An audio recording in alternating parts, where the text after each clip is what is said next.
मित्रांनो, तुम्हाला मुंबईमध्ये राहून केरळमधील आध्यात्मिक संस्कृतीचा जर अनुभव घ्यायचा असेल तर विरारमधील हे मुत्ताप्पा स्वामिनी मंदिर याला नक्की भेट द्या.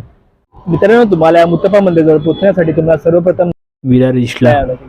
तिथून तुम्हाला बस पकडावी लागेल. ती 310 नंबरची बस असते आणि तिथे तुम्हाला 15 रुपये तिकीट आहे. त्या 15 रुपये तिकीटमध्ये तुम्ही भातपाड्या स्टॉपवर उतरून मग त्या स्टॉपच्या समोरच हे मंदिर आहे.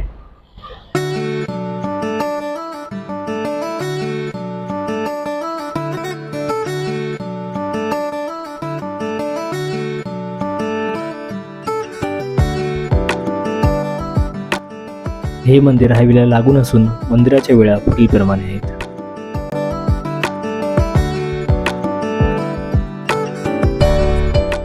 तर चला आता आपण आतमध्ये एंट्री करूया.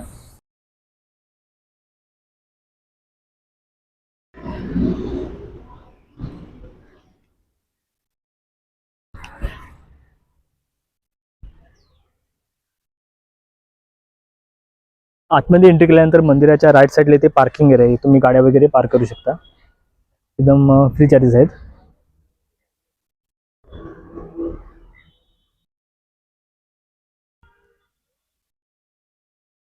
या साईडला पण ऑफिस आहे.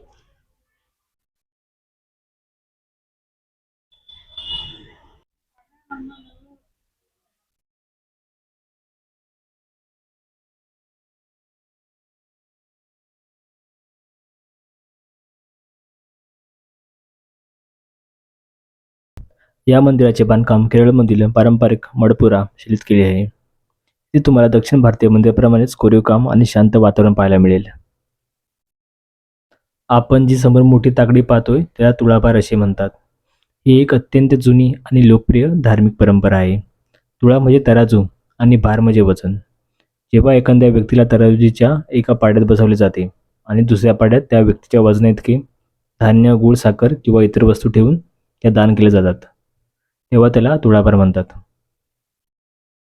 अनेकदा पालक आपल्या मुलांच्या आरोग्यासाठी किंवा प्रगतीसाठी देवाकडे नवस बोलतात. तो पूर्ण झाल्यावर कृतज्ञता म्हणून ही विधी केली जाते. मुलाला किंवा व्यक्तीला आजारातून मुक्ती मिळावी किंवा त्याचे रक्षण व्हावे या श्रद्धेने हे दान केले जाते. स्वतःच्या वजनाइतके अन्न दान करून अहंकार सोडणे आणि गरिबांना मदत करणे हा त्यामागचा एक आध्यात्मिक उद्देश असतो. आता प्रश्न पडला असेल, या धान्यांचं काय होतं? साधारणपणे तुळामध्ये वापरले जाणारे धान्य, तांदूळ म्हणजे गहू किंवा काही वस्तू हे मंदिराच्या अन्नछत्रासाठी म्हणजे महाप्रसाद म्हणून वापरले जाते किंवा गरिबांना वाटले जाते. लहान मुलाला मांड्यावर घेऊन बसलेले आहेत ते मुत्तप्पन देवाचे रूप घेतलेले नर्तक आहेत. त्यांना थय्यम सुद्धा असे म्हटले जाते. आणि पालक आपल्या लहान मुलाला त्याच्या मांडीवर घेऊन आशीर्वाद देत आहेत. मुत्तप्पन थय्यम हे इतर देवांच्या रूपांपेक्षा वेगळे मानले जातात, कारण ते भक्तांशी थेट संवाद साधतात. लोक त्यांच्याशी आपल्या समस्या मांडतात आणि देव त्यांना सांत्वन देऊन उपाय सुचवतो. लहान मुलांना देवाच्या मांडीवर ठेवून हे त्यांच्या आरोग्यासाठी आणि सर्वेक्षणासाठी शुभ मानले जाते. या विधीमध्ये देवाला कडू, ताडी, मासे आणि धान्य अर्पण केले जाते. हे इतर मंदिरापेक्षा वेगळे आहे.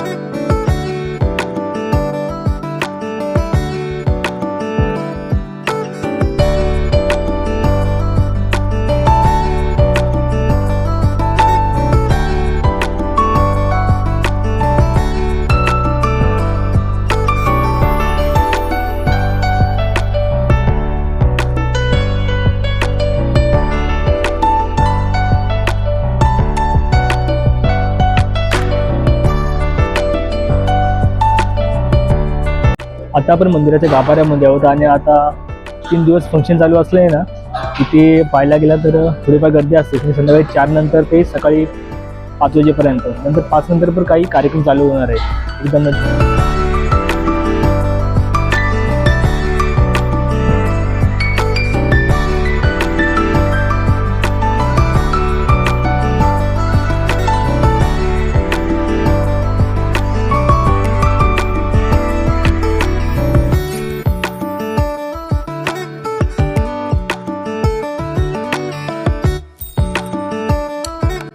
आता संध्याकाळी 8 नंतर ते मेन कार्यक्रम सुरू होणार आहे, बघू शकता. आता संध्याकाळी 6:30 वाजता आरती होणार आहे आणि ही आरती ना फक्त अंधारामध्ये फक्त दिव्याच्या उजेडामध्ये होणार आहे. येथील वातावरण इतके छान वाटते ना की शब्दात मांडू शकत नाही मी.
तर मित्रांनो, आपल्या ब्लॉगमध्ये मी संपूर्ण माहिती देण्याचा प्रयत्न केला आहे. जर तुम्हाला माहिती आवडली तर लाईक, शेअर आणि सबस्क्राईब करायला अजिबात विसरू नका. लवकरच भेटू आपण नवीन ब्लॉगमध्ये.